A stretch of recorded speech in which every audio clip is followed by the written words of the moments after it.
在地狱，这是我的火车。你可能会想，为什么要开火车来地狱？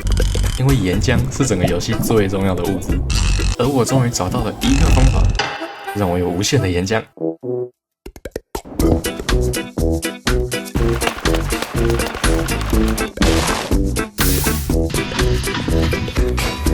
我背后的这些岩浆全部都是燃料，全都会喂给一只怪兽。向您隆重介绍，这是 Create 里最强大的机器，也就是我们这一期的最终目标——蒸汽机。这个最强的机器到底有多强呢？14万14万是什么概念呢？如果用风车代替，大概是这样的规模。水车的话，大概也会需要280个。而我有个伟大的梦想，我呢想要把红石自动化。红石经过加工，可以做出升级版的组件。这些组件真的是用过之后就回不去了。但是在那之前，绝对需要一台蒸汽机。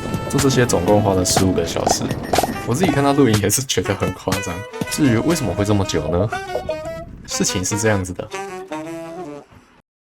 橡胶是我们需要的，因为它可以做下一个阶段的 machine。Sealed machine 这个东西几乎可以跟流体物流画上等号。这个可以倒流体在物品上，相反的，这个可以把物品上的流体倒出来。这个可以运送流体，可以融化流体，可以做流体发电。岩浆也是流体，如果要运送大量岩浆，一定要很多这个零件，这样才能让蒸汽机吃到饱。但是当时的我物资非常短少，什么金属都缺，所以我先做了当下唯一能做的简单事：树脂自动化。这个可以立大功。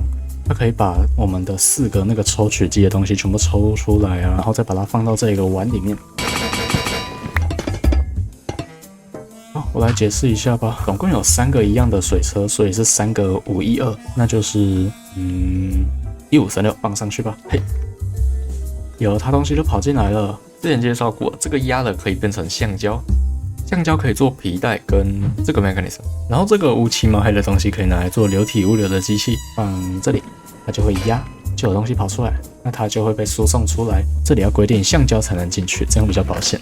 好，我们现在里面可以自动产橡胶了。橡胶自动化之后，我们就可以用之前的方法来做出这个 mechanism 了。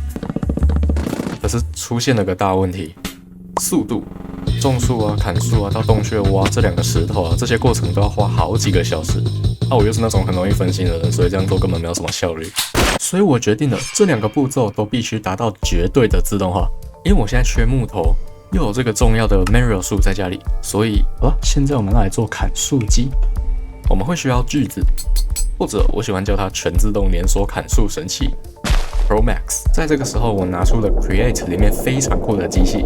你怎么盖，它就怎么动，可以帮我们做各方面的收割，像是收割木头啊、农作物啊那些。底下有动力，然后上面有东西，它就会转，这样。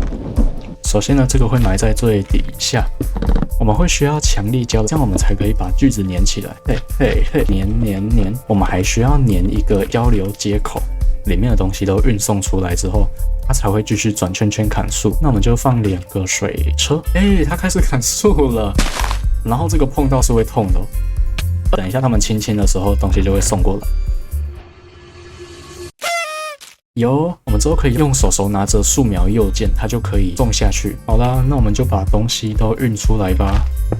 然后放，这个就是我们的第一个物流系统。你看，我们把这些树砍下来之后，分装成6个所有可能会出现的东西。但是事情没有想象中的单纯。任务书告诉我们，这个树苗其实是很稀有的掉落物，通常只会掉这一个坏掉版本的树苗。这个坏掉的树苗呢，要经过水洗，然后跟自己的莓果加起来搅拌，把它做成原本的树苗，然后我们再把它咻回去就好了。什么是咻回去呢？就是真的就是咻回去，回去之后就形成一个回圈了，这样就可以无限砍树了。但是在那之前，石头很重要。你相信石头是可以变成铁跟金的吗？虽然说过程复杂，而且只能做成铁粒跟金粒，而且还是几率性的给，真的是夸张的少。但是这些都不是重点，我们现在要的是安山岩。石头磨碎再烧过就会变成安山岩。那这个石头加上刚才那一棵树的水晶，就可以做出我们最需要的安山岩合金。然后没错，这个也是为了流体物流。那我们就开始来盖鹅卵石制造机吧。大家都知道怎么做鹅卵石制造机吧？那在这里呢，做法其实也差不多。原理就是用水管把岩浆倒到水上，再来就可以用钻头把石头挖掉。想想看哦，会需要10几个水管，这样子就好，它们就会被平均分布到这里面。不够快，还可以再更快。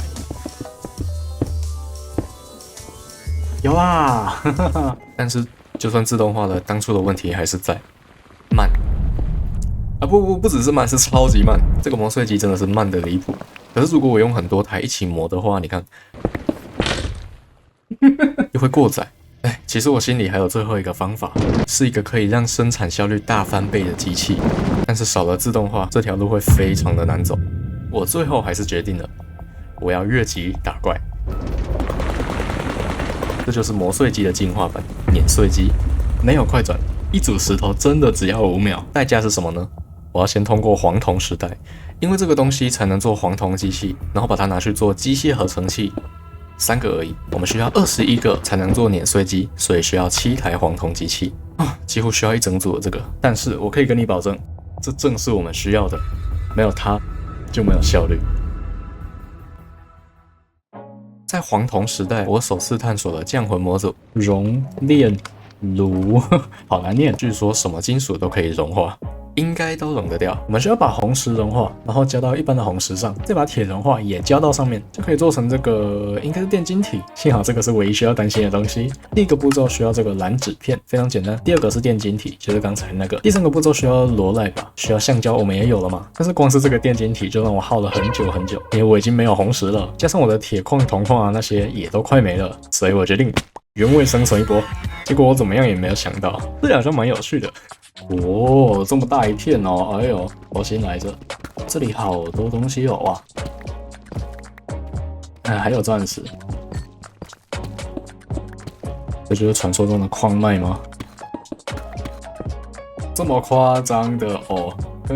因为这次下矿坑，其他矿物全都暂时不用担心了。但是我们还是没有足够的红石，幸好有种方法可以无限复制红石，过程非常复杂，不过也只能先这样了，只好在家里先炼药了。哎，多么悠哉，好讨厌哦！好久，这东西真的要自动化，我现在这样半自动化，跑来跑去好累。要上这个黑色的不明液体之后呢，我们要放沙子在上面，然后它有大概1/3的几率会失败，就像现在这样，然后就要重新再灌一次这个不明物体，就剩你了，就剩你了，加油！然后总是会有一颗永远做不成功的，哈，你又失败了，再挤一次，再放一次，哎，你又，就像是那一颗永远挖不成碎石的砾石。哦，终于好了，好了，我们成功把12个红石变成13个红石，那我们可以开始这一连串的合成了。然后就来到我们的机密机构时代了。成功啦！我们终于把这个做出来了。天哪，花好久时间哦。好咯，然后它要这样子摆啊，过载了。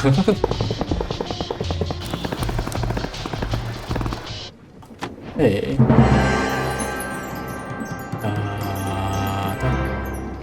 再把这个组起来，它就变成一台碾碎机了。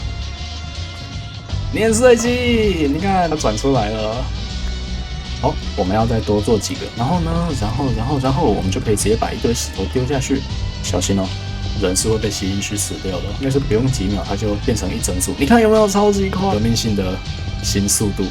我原本很想秀给你们看我盖整个产线的画面，但是我发现真的太杂了，我不想剪了，所以我直接解释吧。它会有这个石头运上去，然后在这里被搅碎，搅碎之后变成砾石，有一些会拿下来洗，为了铁粒，然后有一些人会烧一烧变成安山岩，然后来这里跟水晶搅，跟水晶搅完之后呢，就变成安山岩合金了。但是我绕了一条大人路，但是我觉得非常值得。最后我们产下来的安山岩合金是多到什么程度呢？给你看，可以做48组的 machine， 那么又是快到什么程度呢？妈的，你看有多少？这么多铁是什么概念呢？大概可以盖满级的烽火台3次，这个效率真的超乎我想象。既然现在有够多的材料可以做流体物流了，那能代表什么？对吧？现在是火车时间。好了，2个站，一个主世界，一个地狱。计划如下，我们会在这个陨石区架设蒸汽动力，在这一段途中不会有火车经过，它会从地狱经过，这样更快。在这里的时候，我们让火车进到地狱，这里可以，这里可以。哦，所以要8格，到这里来。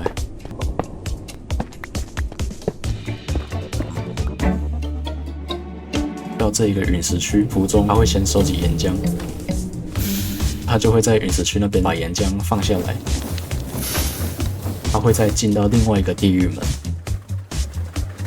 在回来的路上就会在这里采集岩浆，然后回来这里就走了。嘿，这个嘿，一格嘿，行。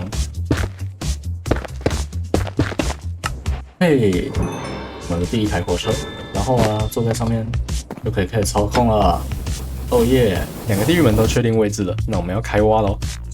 所以我要从这里转到这里了，这样子哦，然后再另外接第二次，对了，就这样吧。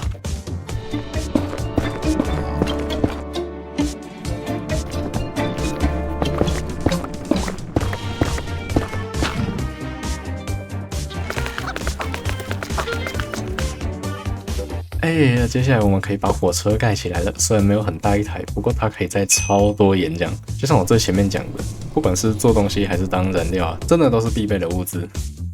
停，这台小机器就是我们做这么多事的唯一理由。所以，到底怎么取得无限的岩浆呢？